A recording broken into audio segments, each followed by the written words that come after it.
mas eu trago um abraço da nossa igreja. Estou muito feliz de estar aqui com vocês, amém? Essa noite vai ser uma noite de avivamento.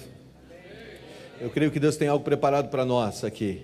Por isso eu queria que você pegasse a Bíblia rapidinho e abrisse em Êxodo. Deixa eu só abrir aqui.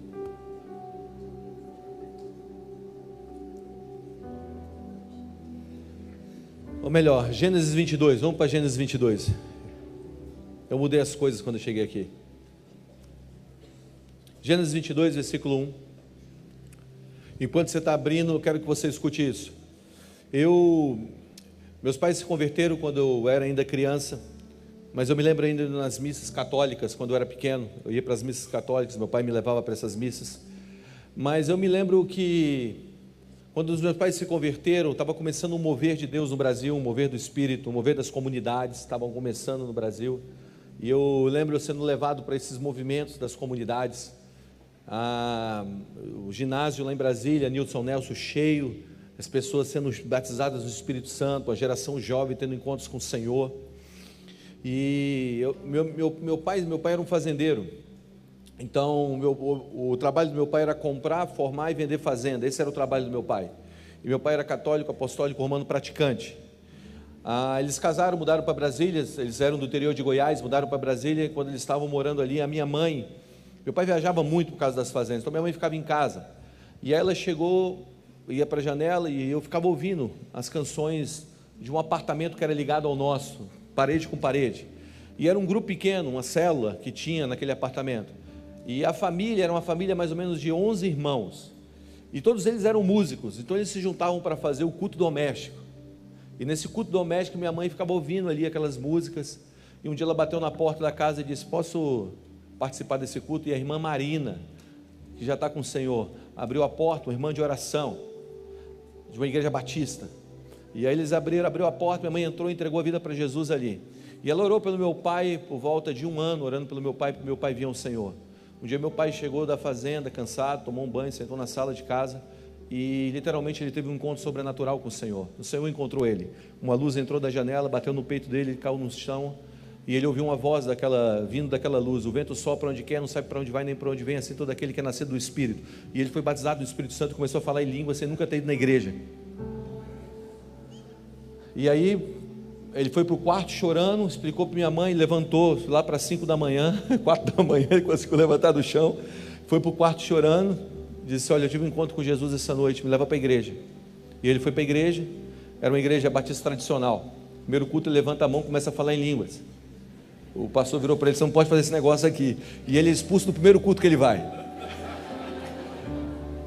E aí nós fomos para uma igreja, uma outra igreja batista do pastor Vilarindo. Pastor Vilarindo, junto com o Ernesto Tonini, foi um dos responsáveis pela renovação batista, a renovação espiritual no meio batista. O pastor Luiz Hermino deve ter conhecido ele. E eles foram para lá e ali começou a nossa jornada de vida cristã. Mas eu lembro de algumas coisas que, assim, de ver minha mãe, eu cresci vendo minha mãe e meu pai de joelhos. Até hoje meu pai, às 6:30 da manhã, 7 horas da manhã, se você chegar na igreja, ele está lá de joelhos, orando. E eu sempre experimentei essa dimensão de Deus a partir da minha casa, sabe? E depois veio todos esses moveres. Depois meu pai foi para a igreja batista, cresceu na igreja batista, foi diácono na igreja batista. Depois ele saiu, ajudou a Valnice Milhomes, pastora Valnice, foi nossa pastora por um tempo, a fundar a igreja em Brasília. E eu me lembro tantas vezes que eu ia orar com a pastora Valnice de manhã. A pastora Valnice, ela não orava, ela gemia. Eu ia para lá, para aquelas reuniões de oração de manhã, ela se ajoelhava no chão e ela gemia pelo Brasil. Eu vi o Brasil sendo gerado naquelas orações, das entranhas, sabe? E era uma época em que a idolatria era muito forte sobre os céus do Brasil. Havia um espírito de idolatria pesado no Brasil.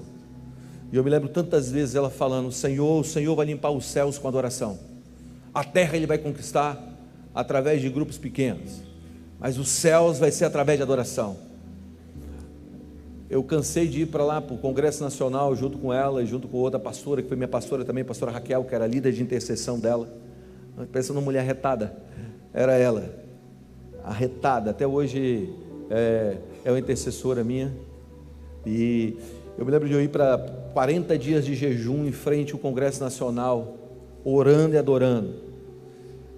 E se você observar os céus do Brasil, talvez você seja muito novo. Eu tenho 45 anos, também sou novo, me considero novo. Mas os céus do Brasil limpou. Depois veio movimentos de adoração nascendo no Brasil, desde as comunidades, depois Belo Horizonte. Se bebeu daquela fonte de Belo Horizonte, aquela adoração extravagante. Pastor Cirilo, David, diante do trono, tudo aquilo. O Judson, a gente ficava chapado, tinha hora para acabar, não hora para terminar. Os céus do Brasil se tornaram limpos. Mas eu tenho observado algo, e é um pouco do que eu vou falar nessa noite. Eu quero aqui misturar um espírito de ensino com um espírito profético e tentar trazer uma linguagem para essa geração. Eu tenho observado que a idolatria tem voltado aos céus do Brasil. Aquilo que foi ferido lá atrás está voltando aos céus da nossa nação. E hoje nós precisamos voltar os nossos olhos ao Senhor, porque nós não podemos perder conquistas históricas. Nós não podemos perder aquilo que uma geração passada gemeu e travou batalhas, para que o céu dessa nação se tornasse um céu tão limpo. Se você tiver a oportunidade de sair do Brasil, como alguns aqui já tiveram, pregar em outras nações, você percebe o que nós estamos vivendo no Brasil é algo fenomenal. E os céus do Brasil é um céus limpo, mas eu tenho observado que esse espírito de idolatria tem tentado voltar aos céus dessa nação e agarrar os céus dessa nação. Mas Deus vai levantar a nossa geração para aprofundar as raízes da adoração e levantar o trono a um único Deus. Nós não perderemos a guerra e nós não abriremos mãos das conquistas passadas, e nós precisamos de um compromisso para isso. Por isso eu queria que você fosse para Gênesis capítulo 22, e eu queria ler esse texto com você, e a gente poder mergulhar um pouquinho de uma maneira muito rápida na palavra.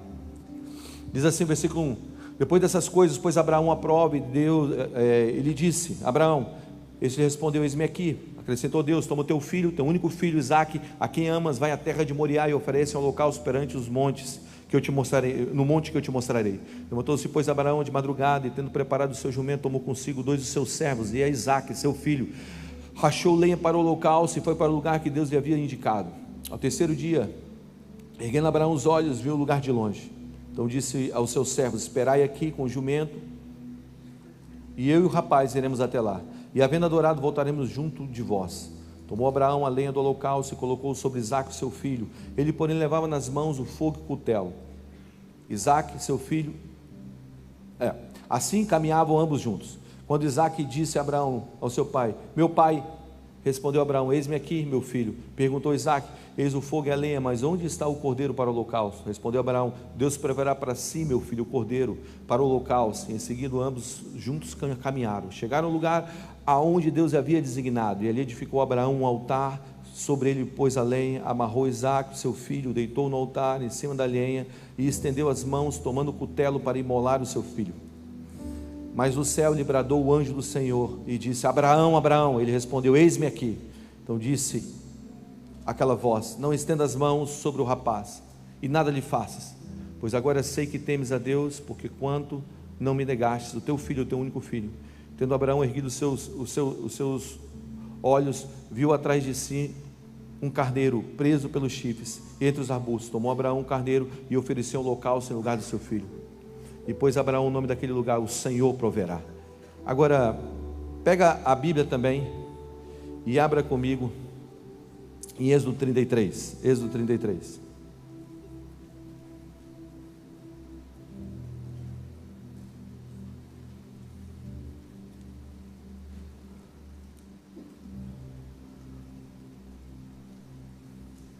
Versículo 1, dizendo Deus a Moisés em uma conversa daquelas pessoais, diz assim: disse o Senhor a Moisés: vai, sobe daqui, tu e o teu povo que tiraste da terra do Egito, para a terra a respeito da qual jurei a Abraão e a Isaque e a Jacó, dizendo: a tua descendência darei. Enviarei o anjo a ti e lançarei fora os cananeus, os amorreus, os heteus, os feruzeus, os heveus, os jebuseus. Sobe para a terra que emana leite e mel, e eu não subirei no meio de ti, porque este povo é de dura serviço, para que não te consuma eu no caminho. Vai para o versículo 12. Disse Moisés ao Senhor: tu me dissestes, fazes subir o teu povo, porém não me deste saber que has de enviar comigo ou ir comigo. Contudo disse: conheço-te pelo teu nome, também achastes graça aos teus olhos. Agora, pois, se achei graça aos teus olhos, rogo-te que me faças saber nesse momento o teu caminho, para que eu te conheça e ache graça aos teus olhos e considere que essa nação é o teu povo, ó Deus. Respondeu-lhe: a minha presença irá contigo e eu darei descanso. Então lhe disse Moisés: se a tua presença não vai comigo, não me faça subir deste lugar. Pois como se há de saber que achasses graça aos teus olhos, eu e teu povo? Não é porventura andares conosco, de maneira que somos separados, eu e teu povo, de todas as nações da terra? Só feche seus olhos só por um momento. Pai, essa é a tua palavra, nós amamos ela, nós queremos que ela alcance o nosso coração de uma maneira real. Que o teu Espírito venha sobre nós nessa noite, Senhor. Senhor, que o nosso coração se torne uma terra fértil para a tua palavra. Enquanto ela é ministrada, Senhor, que o teu poder venha sobre nós, no nome de Jesus, amém. Sabe, quando nós olhamos para a sociedade, eu moro numa cidade, Brasília, e eu tenho tido contato com pessoas, desde o cenário político até o cenário econômico. Deus tem me dado o privilégio de pastorear pessoas, que são pessoas que estão inseridas dentro da sociedade. Mas quando a gente olha para a sociedade, nós temos visto algo, nós temos visto uma escalonagem, uma cultura sem Deus. Quanto mais eu encontro pessoas, e pessoas se achegam, mais eu percebo que esse altar de adoração realmente tem sido não ao nosso Deus. Sabe, o antropocentrismo tem sido talvez a verdade dessa geração. Mergulha dentro de você, entra para dentro de você e você vai encontrar as respostas. Sabe, o antropocentrismo é um conjunto de ideias onde o homem representa a figura central, nos campos tanto da cultura, da ciência, da sociedade. A principal referência de mundo é o homem. O homem é o centro. Tenho observado que quanto mais a gente mergulha dentro de nós, mais distante nós estamos da verdade. A verdade não está dentro de nós, a verdade é um Deus que fala quem nós somos, e nós precisamos voltar os nossos olhos para Ele. Mas quando nós voltamos os nossos olhos para a palavra de Deus, para a Bíblia, Jesus, sua presença sempre foi a pedra fundamental. A Bíblia fala em Colossenses capítulo 1, versículo 17, que Ele é antes de todas as coisas, e nele subsiste todas elas. Jesus é antes de tudo, e dele subsiste todas as coisas. Ele é o cabeça do corpo, que é a igreja. Ele é o princípio e o primogênito entre os mortos, para quem tudo tenha supremacia. Sabe, quando nós voltamos para a palavra, e a palavra deve ser o nosso ponto de partida, nosso ponto de origem, nossa construção da nossa vida, nós vemos que a presença de Jesus, o teocentrismo, Jesus no centro de tudo, é o ponto de partida, ou deve ser o ponto de partida da nossa vida. Nós precisamos criar uma cultura pela presença. Quando nós lemos esse texto de Êxodo, nós percebemos algo. Deus está aparecendo para Moisés, e Deus está tendo uma daquelas conversas íntimas com Moisés, e Deus está prometendo para ele coisas maravilhosas. Imagine uma promessa de Deus sobre você, que Deus está dizendo que amanhã, quando você acordar, o anjo do Senhor vai estar à tua frente. Todas as suas batalhas, todas elas que você pensar, vão ser vencidas. Todos aqueles que têm se levantado contra você nesse tempo irão cair. E Deus faz uma lista desses povos que iriam cair diante da caminhada de Moisés. Deus faz uma promessa tão grande que Ele diz o seguinte: olha, eu vou te dar uma terra, a terra que foi prometida a gerações passadas. Você vai ser aquele cara, Moisés, que vai ser o catalisador das promessas passadas. As profecias que foram empenhadas sobre essa nação vão se cumprir em você. Você vai ser o homem da resposta, o homem do cumprimento das promessas. Você e esse povo. São promessas maravilhosas, não é verdade? É impossível você ter um encontro com Deus e você sair sem promessas. Agora Moisés está carregando todas aquelas promessas, Moisés está empoderado daquelas promessas, e Moisés vira para Deus e faz uma oração, que talvez seja uma das orações mais ousadas da palavra. Ele diz: Senhor, tudo bem, o Senhor está me prometendo um ministério grande, o Senhor está me prometendo uma glória futura, o Senhor está me prometendo nações, o Senhor está me prometendo que nenhum inimigo vai à minha frente, o Senhor está me prometendo que um anjo vai à minha frente, o Senhor está me prometendo a terra, o Senhor está me prometendo que as promessas que essa nação tem, de geração após geração, vão se concretizar em mim. Mas eu quero te pedir uma coisa: não me deixe sair desse lugar se tua presença não for comigo. Eu não quero ser conhecido, basicamente o que ele estava dizendo, eu não quero ser conhecido como o cara do grande ministério, eu não quero ser conhecido como o cara que tomou as nações da terra, eu não quero ser conhecido como o cara que hypou na internet, eu não quero ser conhecido como o cara que escreveu aquelas músicas que todo mundo cantou, eu não quero ser conhecido como o cara, sabe, que prosperou absurdamente. Uma coisa eu te peço: que o Senhor me dê tudo isso, tudo isso sem a tua presença, eu não quero. O que eu quero, diante de tudo que está sendo prometido, é a tua presença. Moisés estava dizendo: não me deixe sair desse deserto se tua presença não for comigo. Não me tire desse lugar se tua presença não for comigo. Porque uma coisa que nós precisamos entender é que nós somos o povo da presença de Deus. Mais do que as conquistas que nós temos tido, mais do que os avanços que têm sido prometidos, nós somos o povo da presença de Deus. Nós precisamos então ter algo na nossa mente. Se nós somos o povo da presença de Deus, e Moisés vai mais fundo na sua conversa, ele diz o seguinte: como saberão que o Senhor, que esse povo é o teu povo, se a tua presença não estiver conosco? O que nos distingue de todas as nações da terra não é as conquistas, é a tua presença. Escuta o que eu vou te dizer. Se nós nos reunimos aqui, se nós nos reunimos ao redor do Brasil, domingo após domingo, sem a presença de Deus, na verdade nós não somos uma igreja, somos apenas um clube social. O que nos difere de todos os povos é a presença de Deus no nosso meio. E é nesse lugar onde eu quero fundamentar aquilo que Deus quer nos ensinar nessa noite. Nós precisamos criar uma cultura para a presença de Deus. Uma cultura onde a presença de Deus é valorizada, na nossa casa, na nossa família, nos nossos relacionamentos, aonde nós formos.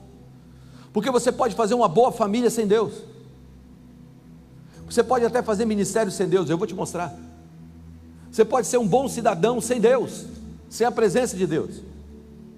Nem tudo que você faz para Deus significa que você está fazendo com Deus. O que nós precisamos ter é o valor máximo pela presença dEle. E para que isso aconteça, nós precisamos criar uma cultura da presença de Deus. Algumas perguntas nós temos que fazer: que tipo de cultura eu quero na minha família? Que tipo de cultura eu quero na minha cidade? Que tipo de cultura eu quero na minha nação? Se ela é pela presença de Deus, eu preciso ser intencional. Como a cultura se forma? Uma experiência gera uma crença gera um comportamento repetitivo se faz uma cultura. As nossas experiências estão formando as nossas crenças, e as nossas crenças estão modelando o nosso comportamento, e o nosso comportamento repetitivo está estabelecendo uma cultura. Grande parte da maneira que você pensa veio das suas experiências passadas. Por isso, quando Jesus andava na terra, em carne, Jesus era aquele cara que dava experiências, porque as experiências vão modelando a maneira que você pensa. Então, se nós queremos uma cultura da presença de Deus, uma coisa que nós precisamos correr atrás das experiências profundas com o Senhor. E como uma cultura é estabelecida? Uma cultura é composta por valores fundamentais que sustentam as decisões, a direção e o foco de um lugar. Você está se movendo na direção dos teus pensamentos mais fortes. A maneira que você pensa, que talvez foi modelada por um tipo de experiência, está agora levando você a se mover em uma direção. Você está aí? E grande parte daquilo que você pensa foi fundamentado pelas suas experiências. Ah, não quero casar, Guga. Sabe por que eu não quero casar? Porque o casamento do meu pai foi um fracasso. Você sabe que relacionamentos não dão certo, começam bem, terminam mal, porque você tem uma experiência que formou a tua crença. Grande parte da maneira que você está tratando as pessoas ao teu redor veio das suas experiências com outras pessoas. E a nossa relação muitas vezes se torna uma relação de dívida. Você tem que entender, as suas relações ou elas são de dívida ou são de dádiva. Ou você se relaciona como uma dádiva por outros, ou você vai se relacionar como uma dívida por outros. O que eu tenho passado muitas vezes na minha vida, sabe o que é? Pessoas que se relacionam comigo e com outros por dívidas. A gente sempre está endividado com elas, porque de alguma maneira elas tiveram uma experiência que formaram a crença dela, e agora elas vivem endividadas. Então, uma cultura é composta por valores fundamentais que são a base que sustenta as decisões, a direção e o foco. E esses valores eles criam trilhas e fluxo que levam todos a um senso comum, a um lugar comum. Vou te dar um exemplo. Eu lembro quando eu era criança, pegava um balde de água, e eu botava a mão dentro do balde e rodava assim, ó. Aí quando eu ia rodando, ia formando aquele redemoinho. Aí eu pegava o Playmobil, G.I. Joe, acho que alguém deve lembrar disso, Lego, e jogava dentro do balde. É aquele fluxo de água, fazia assim, ó, levava o boneco para baixo, levava o boneco para baixo. O que é isso? Isso talvez resuma o que é uma cultura. todos se movendo na mesma direção. E é isso que nós estamos fazendo, ou deveríamos fazer como igreja.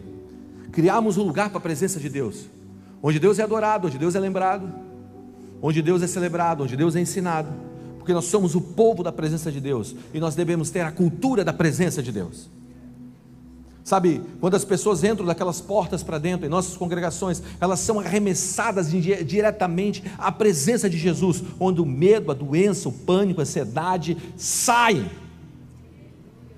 porque Jesus está aqui. Onde Jesus entra, duas reações clássicas, ou duas reações básicas se manifestam. Tim Keller fala sobre isso. Ou você se prostra em adoração, ou você vai embora ofendido. A verdade é que Jesus não passa despercebido. E quando nós estamos criando uma cultura da presença, a presença de Deus está envolvendo o lugar, medo, ansiedade, aquilo que é contrário à presença dele começa a ser suprimido pela glória ou pela presença dele numa casa. Eu tenho um menino que trabalha comigo, o nome dele é André, e ele trabalha no administrativo nosso, e ele orou anos para a mãe dele se converter. A mãe dele era uma mulher cega, alcoólatra, hoje se tornou uma profeta e uma estudiosa da palavra. Mas como isso aconteceu? Ele orou anos por ela, e há um ano ela foi na nossa igreja pela primeira vez, entrou lá na nossa congregação em Brasília, e ela conta a história. Quando ela chegou na porta, lá fora, no estacionamento, o corpo dela começou a tremer, a mão dela começou a tremer. Ela ficou mexendo a mão, botou a mão no bolso, entrou para dentro da igreja, ouviu a palavra. No final do culto, eu fiz o apelo público para a salvação. Ela veio para frente, tateando nas cadeiras, porque ela era cega visual. E ela chega na frente, ela chega na frente, e quando ela chega na frente, ela está ali, com os olhos fechados, e ela disse que viu um fogo entrando na cabeça dela, e lavando o corpo dela. Ela cai no chão, sem ninguém botar a mão. Ela abre os olhos. Quando ela abre os olhos, ela consegue ler as letras da música. Naquele dia ela foi liberta do álcool, nunca mais voltou a beber. E não tem um dia que eu vou na igreja que ela não quer me exortar. Porque de alguma maneira, quando nós começamos a criar uma cultura da presença do Senhor, é como esse fluxo de água que vai empurrando a gente para um lugar. E nós precisamos sermos intencionais na construção de uma cultura, porque se a gente não constrói uma cultura se constrói espontaneamente. Então nós temos que ser intencionais na nossa casa, se nós queremos uma cultura da presença do Senhor. Jesus é o centro. E o que está acontecendo aqui? Deus está fazendo promessas a Moisés, e Moisés está dizendo: ok, Deus, eu acredito em todas essas promessas que o Senhor está me dando, mas não me tire desse lugar se a tua presença não for comigo. Porque nenhuma promessa de Deus, ainda que seja chamada terra prometida, seria de Deus sem Deus. Moisés entendeu que não estava buscando uma promessa cumprida, mas uma presença prometida. Aquele povo estava há 400 anos em escravidão, uma cultura misturada, e ele entendeu que a presença de Deus era a única coisa capaz de tirar daquele povo aquela informação de 400 anos. A única coisa, segundo Moisés, que diferenciava aquela nação, aquele povo das nações da terra, era a presença de Deus. Não era outra coisa. Ele estava andando no meio de nações pagãs, idólatras, talvez uma das nações mais idólatras de toda a história, que sacrificavam seus filhos a demônios, matavam pessoas em altares. Apesar de Israel ter leis diferentes, tinham regras diferentes, leis morais que diferenciavam das outras nações, Moisés entendeu que não eram as leis morais que diferenciaria aquele povo de outras nações, mas sim, a única coisa seria a presença de Deus no meio dele. Então ele disse: não me tire desse lugar se a tua presença não for conosco. Eu quero lembrar você que como igreja, nós temos leis sim, nós temos regras morais, princípios morais, que nos diferem de fato do mundo. Mas existem religiões também que têm leis morais, talvez mais duras do que a nossa. Mas o que nos difere de todos os povos é a presença de Deus em nós. Se não for a presença de Deus em nosso meio, na nossa casa, na nossa família, em nossa nação, somos como qualquer outra nação, ou como um clube social. Sem a presença de Deus, somos como qualquer outro. E eu quero encorajar você hoje a entender que é na presença de Deus que a alegria, é na presença de Deus que a plenitude, é na presença de Deus que a cura. E hoje, o que eu tenho entendido, lendo a palavra e mergulhando na palavra do Senhor nessa última estação, é que nós estamos valorizando mais promessas do que o Senhor. E o Senhor quer nos voltar para Ele. Olha o que diz Ezequiel capítulo 44, versículo 10. E os homens da tribo de Levi que me abandonaram quando Israel se afastou de mim para adorar a ídolos, sofrerão as consequências dos seus pecados. Ainda poderão ser guardas do templo, das portas, poderão abater animais trazidos para o holocausto e estar presente para serviço do povo. Contudo, incentivaram o povo a adorar ídolos, a praticar idolatria, fizeram Israel cair em pecado profundo. Por isso jurei de uma maneira solene que eles sofrerão as consequências dos seus pecados, diz o Senhor soberano. Não se aproximarão de mim para me servir como sacerdotes, não tocarão em nenhum dos animais das minhas coisas sagradas, nem das ofertas sagradas, pois carregarão a vergonha de todo o pecado detestável que cometeram contra mim. Cuidarão do templo, serão encarregados do trabalho e da manutenção dos serviços gerais. Contudo, sacerdotes, levitas da família de Zadok continuaram a servir fielmente no templo quando Israel me abandonou. Eles me servirão, eles poderão ministrar a mim. Estarão na minha presença, oferecerão gordura de sangue de sacrifício, diz o Senhor. Somente eles entrarão em meu santuário e se aproximarão da minha mesa para me servir. Somente eles. Olha o que está acontecendo aqui. Deus está liberando uma palavra dura sobre Israel. Deus está dizendo o seguinte: vocês sacerdotes, vocês levitas, porque vocês levaram a nação à idolatria, porque vocês praticaram idolatria, eu vou deixar vocês fazerem algo, eu vou deixar vocês ministrarem na minha casa, como? Servindo ao povo. O texto diz: vocês poderão servir na manutenção, nos serviços gerais, no trabalho do templo, vocês poderão ministrar ao povo, mas vocês não poderão ministrar a mim. Vocês estão aí? Ele está dizendo: olha, vocês podem até fazer a minha obra, mas vocês não ministrarão o meu coração. Vocês podem até fazer as coisas para mim, mas vocês não farão as coisas comigo. Esse texto está dizendo que nós podemos fazer as coisas para Deus sem Deus. Se nós não entendemos que o nosso principal ofício é ministrar a Deus, é estar com Deus, é construir uma relação com Deus, e de Deus construindo essa relação com Deus, impactar o mundo que está ao nosso redor, nós temos um problema. Porque hoje eu vejo muita gente fazendo ministério para Deus sem Deus, fazendo as coisas para Deus sem Deus. Escuta o que eu vou te dizer. Deus não quer apenas te dar uma família boa, Deus quer que a sua família seja uma representação da presença dEle para o mundo.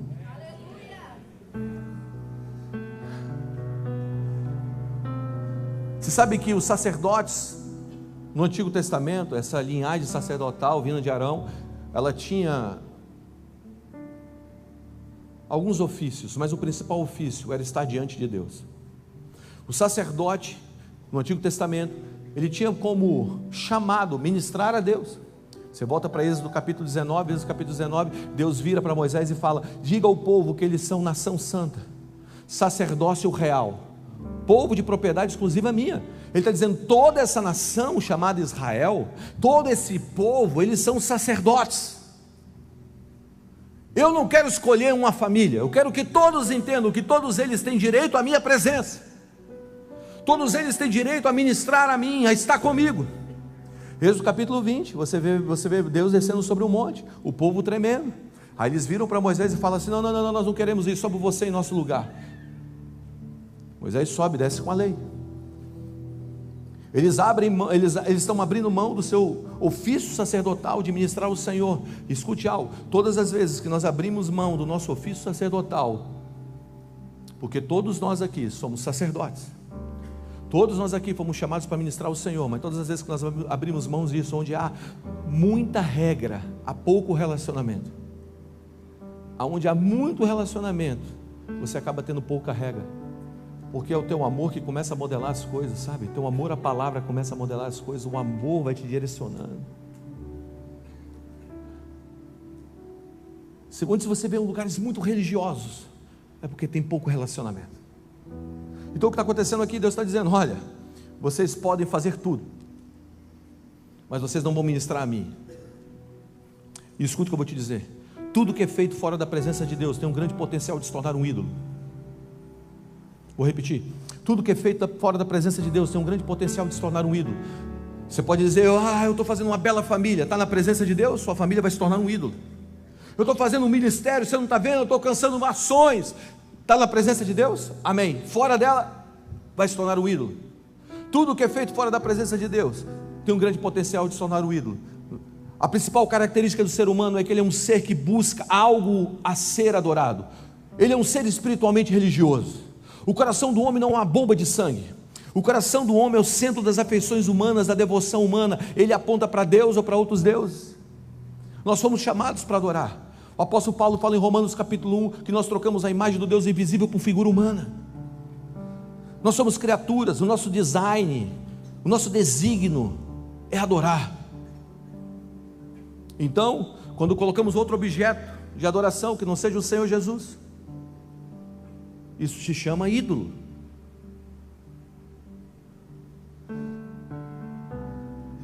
Escuta o que eu vou te dizer: nós não podemos viver sem um Deus, ainda que Ele seja fabricado por nós. Precisamos de um centro, de um foco supremo, de um ponto de orientação para a nossa vida. Temos de fato duas alternativas, só duas: ou servimos ao Senhor, obedecemos a sua vontade, ou praticamos idolatria e desobediência. A nossa vida fora da presença vai construir ídolos.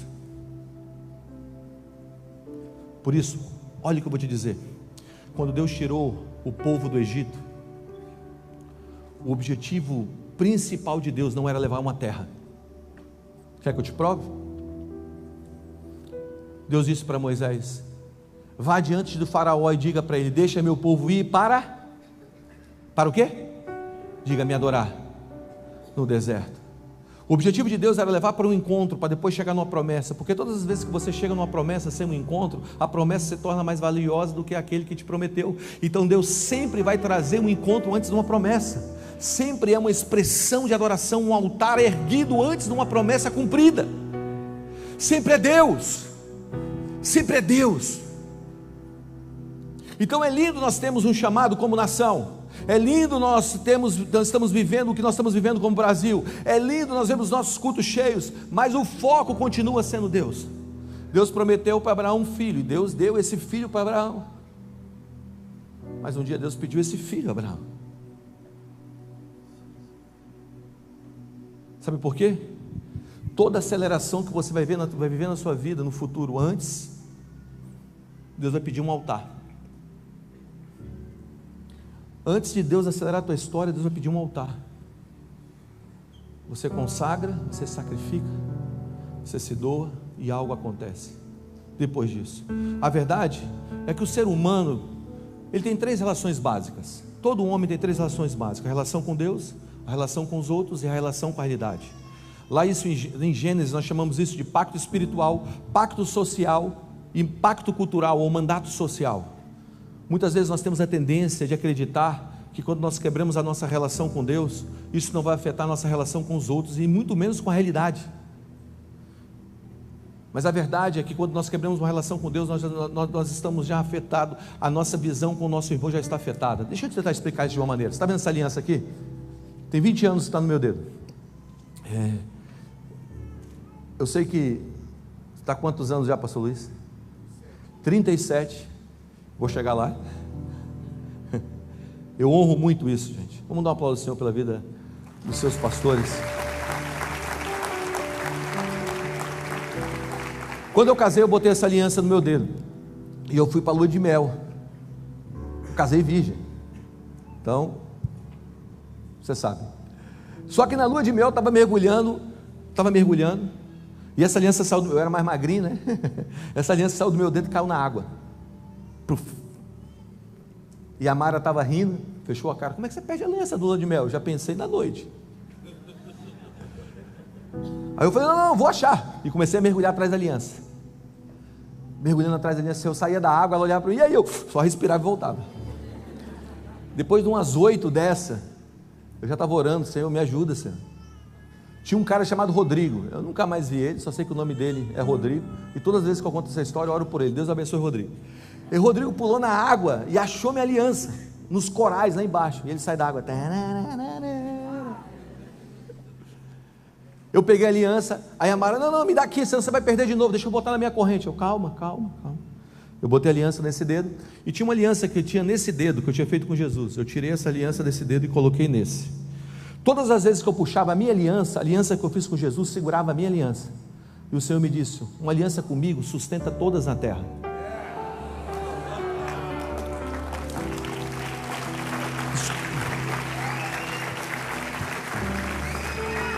Antes de você quebrar a relação com alguém, você já quebrou com Deus.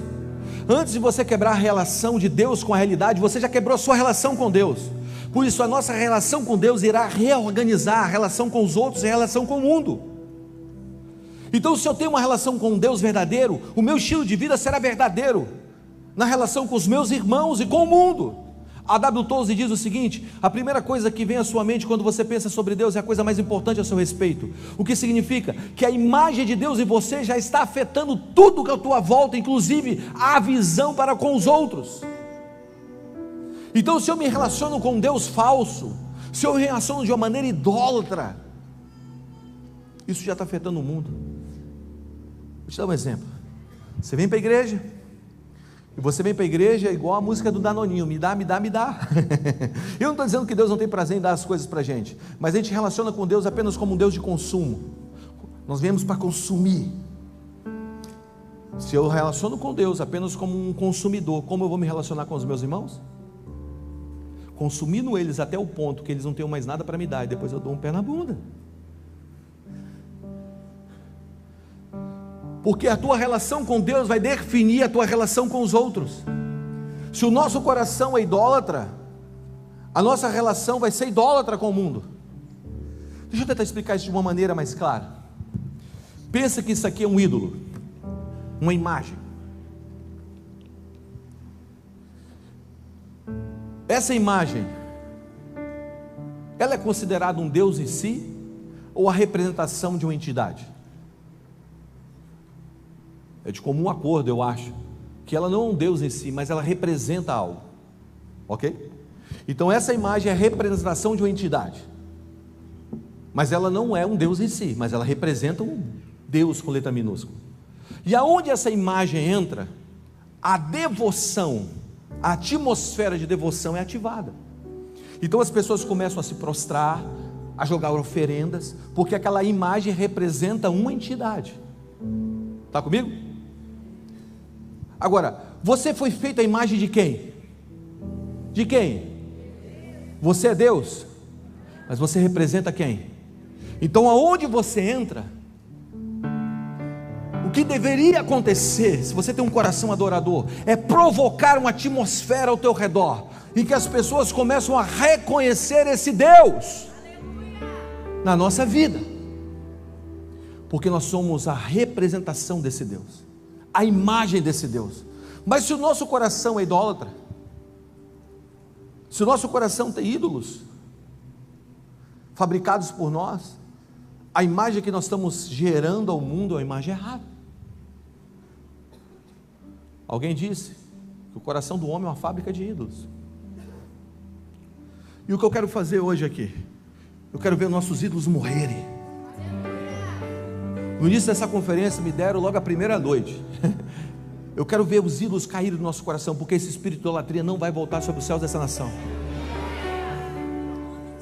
E para começar na igreja, Deus está vindo sobre a igreja, tirando de nós os nossos ídolos. E como nós evitamos? Como evitar criar ídolos? Número 1, devolver a Deus o que Ele um dia nos deu. A gente precisa aprender a devolver a Deus o que Deus nos deu. Isaac foi um milagre de Deus dado a Abraão. Deus sempre deveria ser o foco de Abraão. O que Abraão fez? Devolveu a Deus. Deus te deu uma família, devolva para Ele. Deus te deu filhos, devolva para Ele. Deus te deu um ministério, devolva para Ele. Deus te deu influência, devolva para Ele. Porque tudo que é feito fora da presença de Deus tem um grande potencial de se tornar um ídolo. E como nós devolvemos a Ele? Diga, pelo sacrifício. coisa esquecida dessa geração. Essa geração precisa voltar ao sacrifício, precisa voltar ao modelo sacrificial de vida. Se a semente cair na terra no morbanho, ela permanece só. As nossas relações permanecem rasas porque nós não nos sacrificamos. Eu falo para minha esposa: o tanto de mim que há dentro de você foi o tanto que você deixou morrer dentro de você para que eu nascesse aí. O tanto de você que tem dentro de mim foi o tanto que eu deixei morrer dentro de mim para que você nascesse aqui. Então o que tem dentro de você do céu foi o tanto que morreu de você. A tua relação não pode ser estabelecida por quanto você tem de você. Sabe o que nós estamos ensinando? Deus poupa a nossa vida. A gente prega apenas um Deus que livra, mas a gente não prega um Deus que exige. Essa casa aqui não foi construída senão por muito sacrifício. Você está vendo essa cadeira que você está sentada? Foi a fé de alguém manifestada aí com um sacrifício. Você está comigo? O que nós estamos fazendo? Nós estamos evitando sacrifícios na nossa vida. Por isso nós estamos sós. A nossa relação com as pessoas sempre é de dívida e não de dádiva. As pessoas são endividadas, elas olham para a gente como se a gente devesse algo para elas. Por quê? Porque elas tiveram uma vida em dívida com o passado, em dívida com os pais, em dívida com a família, e agora elas transferem essa dívida para a gente. Presta atenção, ninguém te deve nada. Você tem que morrer. O nosso chamado é um chamado sacrificial. Sacrificial. Pensa assim: você vai na casa do seu avô paterno, lá tem uma cristaleira. Aí sua avó paterna fala: você está vendo essa cristaleira? Ninguém nunca usou nenhum cristal, tem 110 anos, está tudo intacto, ninguém nunca tocou. Aí você vai na casa da sua avó paterna e tem uma xícara lá, uma caneca, sem alça, com a ponta quebrada. Aí você fala assim: vó, joga esse negócio fora. Ela fala: não, isso aqui sobreviveu, teu pai, teu tio, sobreviveu, teus irmãos e você. Qual que você acha que cumpriu o propósito?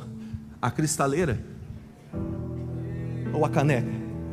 Eu prefiro chegar no final da vida assim, ó, puxando a perna, mas dizer: eu carrego no meu corpo as marcas de Cristo. Nós precisamos voltar ao sacrifício. Deixa o mundo julgar a gente, deixa as pessoas apedrejarem. Se é por Cristo, vale a pena. Vocês estão comigo? Sabe quando Jesus ressuscitou dos mortos? Jesus ressuscita dos mortos, aí atravessa a porta, a parede, sei lá o que. Aí os discípulos estão todos lá com medo, né? Aí todo mundo está ali. Aí Jesus fala: sou eu. Imagina esse culto, cara. Não, de verdade, imagina você naquela casa com medo. Jesus atravessa a parede: sou eu. Imagina todo mundo lá, cara. Aí chega Tomé, sei lá o que ele foi fazer, deve ter ido comprar comida, né?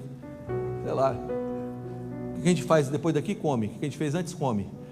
O que a gente faz? Come. Então Tomé talvez foi comprar comida. Aí eu fico imaginando Tomé chegando lá com a comida, todo mundo lá descabelado, meleca no nariz, caindo no chão.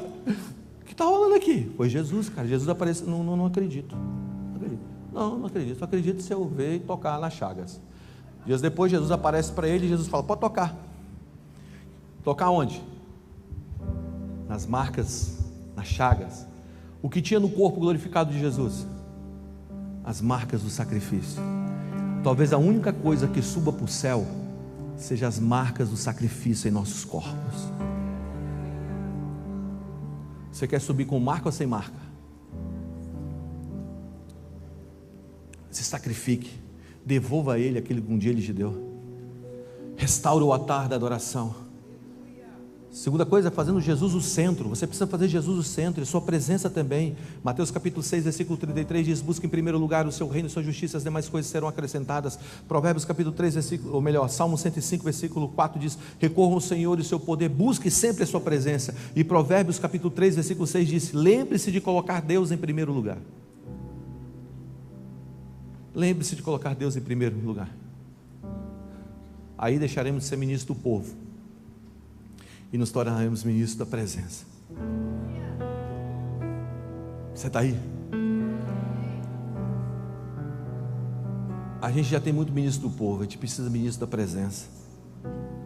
E terceiro e último, tendo um coração saudável. Escuta o que eu vou te dizer: O diabo está trabalhando de uma maneira árdua para ferir o teu coração.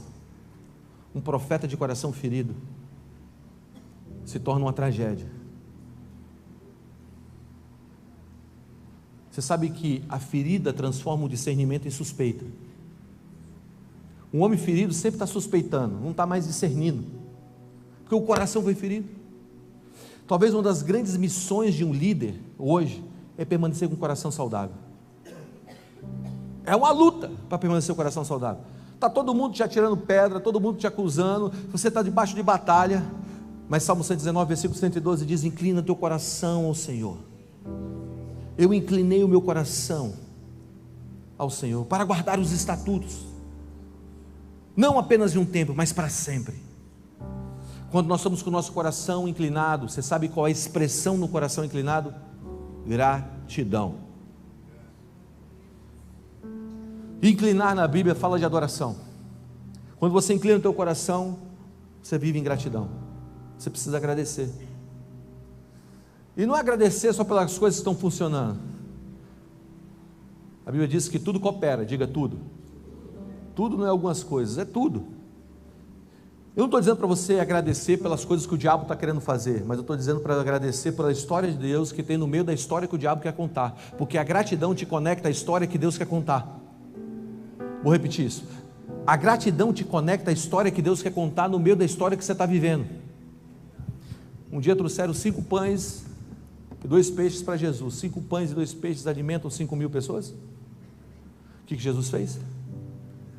Gratidão. Levantou, deu graças. Quando você agradece por aquilo que não é suficiente, você começa a transportar aquilo de um domínio para outro domínio. A gratidão te conecta à história que Deus quer contar. A gratidão te coloca na atmosfera que Deus tem. A gratidão te lança para o reino de Deus. Entrai pelas suas portas com gratidão, com ações de graças, é o que a palavra fala. Como é que você entra pelas portas do reino? Ações de graça. Quantos aqui querem viver na atmosfera do reino de Deus e viver longe da idolatria? Começa a viver uma vida de gratidão. Deixa eu tentar explicar isso de uma maneira mais fácil, e a gente encerra aqui. Pensa o seguinte: cada jurisdição, existem leis e regras que compõem aquela jurisdição. Você está lá nos Estados Unidos, lá no Texas, você está andando armado no Texas, tá? Você comprou uma arma, você está andando armado. Quando você vem para o Brasil, você entra no Brasil, você pode andar armado? No Texas você pode, porque a jurisdição diz que você pode. Quando você vem para o Brasil, você não pode mais. Quando você agradece, você sai da jurisdição da terra e entra na jurisdição do reino. 5 pães e 2 peixes não alimentam 5.000 homens, mas a gratidão é entrar pelas portas com ações de graças. Aqui tudo começa a se tornar possível, porque você está levantando um altar. A gratidão é uma expressão de adoração. A atmosfera começa a mudar. Quantas vezes no meio de pedrada, quantas vezes a gente ajoelhou e falou: Senhor, graças eu te dou pela oportunidade de pregar o Evangelho em dias bons e em dias ruins, com lágrimas e sem lágrimas. Como é bom. Você está comigo? Mas quando o nosso coração é idólatra, a minha imagem, o meu ego, a minha força, a minha capacidade. Mas quando é Cristo, a gente começa a abrir mão de tudo. Você está aí? A gente não considera nada para nós mesmos, tudo para Ele.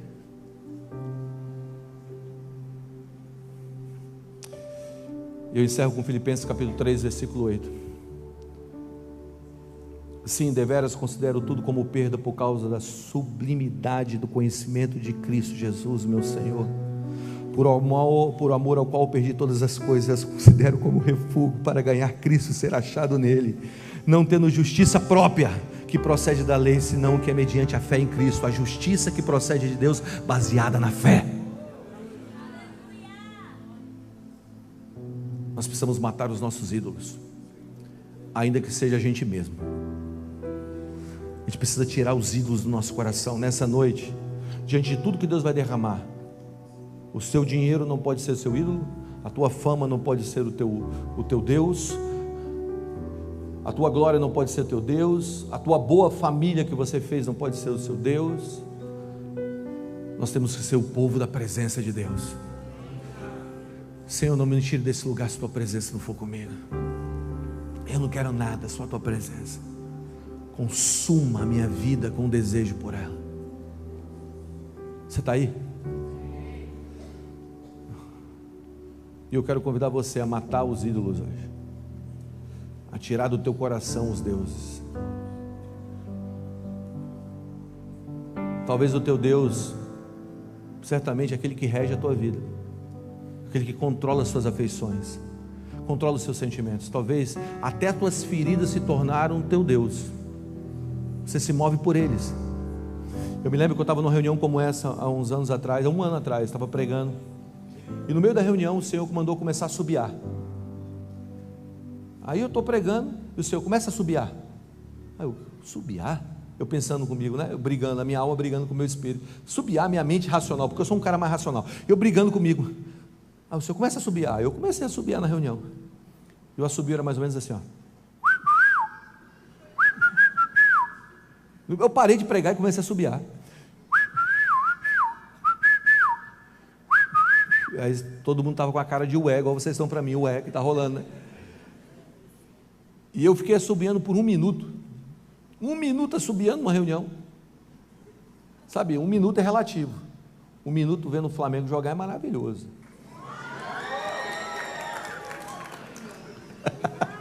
1 minuto segurando uma panela quente é terrível.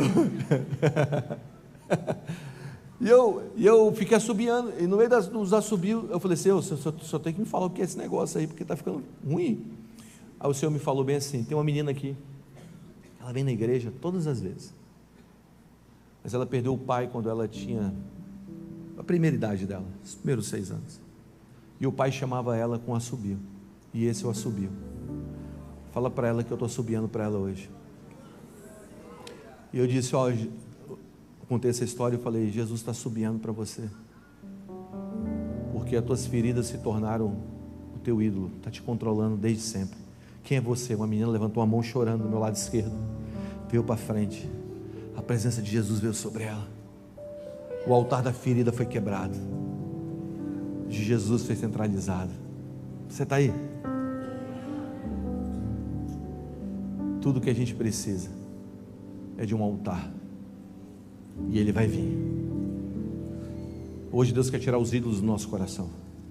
Nós não vamos perder essa nação, porque o nosso coração se perdeu. E hoje eu quero fazer uma convocação aqui, que o nosso coração se volte a Deus. Talvez você queira tanto as coisas que você parou de sacrificar a Deus, você está ministrando a homem, como diz o texto de Ezequiel.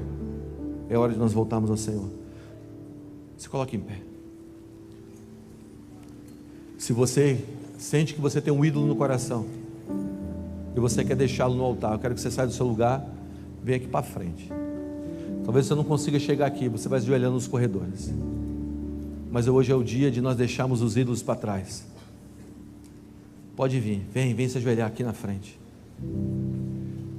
Vamos deixar tudo morrer.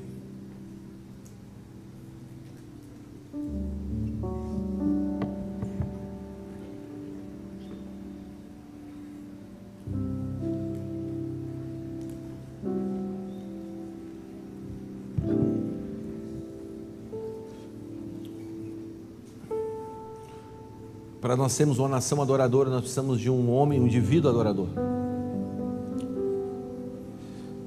Pode vir.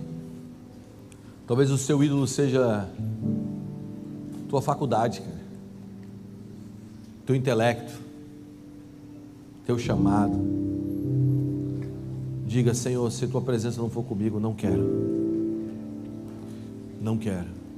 Vem para Jesus hoje.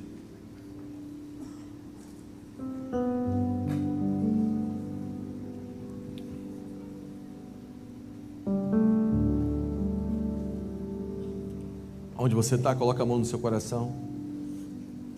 Eu faço uma oração simples. Diga para Ele, o Senhor é o meu Deus. e não existe outra. Tira os ídolos do meu coração. Mais uma vez eu estou aqui, Jesus. Hoje é o ano que morre o rei Uzias, e eu vejo o Senhor sobre o trono. O meu rei morre hoje. Senhor, eu oro agora pelo espírito de graça e súplica, um espírito que foi esquecido por um tempo na nossa nação. Hoje eu oro, Senhor, pelo espírito de graça e súplica, que possamos, Deus de poder, termos o nosso coração limpo, Senhor, agora. O altar do nosso coração, tire os ídolos. Vamos lá, deixa o Senhor, fale com o Senhor agora.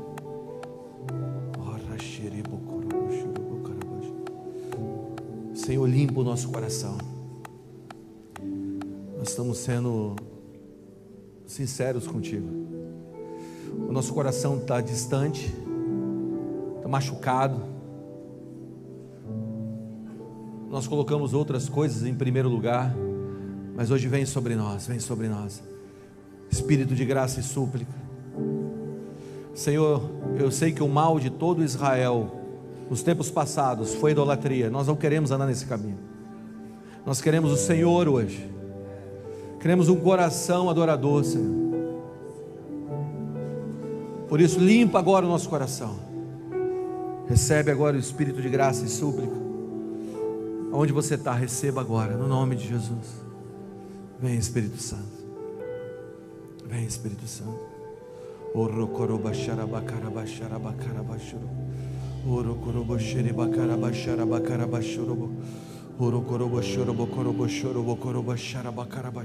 Tira os ídolos. Mate os ídolos do nosso coração. Mate os ídolos, Senhor. Tire os ídolos.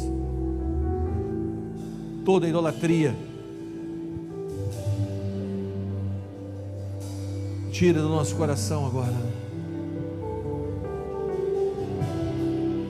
Feche seus olhos, com a mão no seu coração, e diga: Senhor Jesus, hoje eu te entrego o meu coração mais uma vez. Tire os altares a ídolos. Coloque um único altar aqui. Ao teu nome a glória, ao teu nome o louvor, ao teu nome a adoração. Senhor Jesus, o Senhor é o primeiro e sempre será o primeiro. A opinião dos homens não é o primeiro lugar na minha vida. A minha família não é o primeiro lugar na minha vida. Os meus filhos não são o primeiro lugar na minha vida. O meu ministério, a minha reputação não é o primeiro lugar na minha vida. Jesus, o Senhor é o primeiro. O Senhor é o primeiro. Por isso, limpa o meu coração de ídolos. Agora levante suas mãos e adore Jesus. Com o altar restaurado, vamos lá, levante sua voz agora com as suas próprias palavras e comece a adorar Jesus. Nós te adoramos, Senhor. O rababa xereba caraba chorobocoi.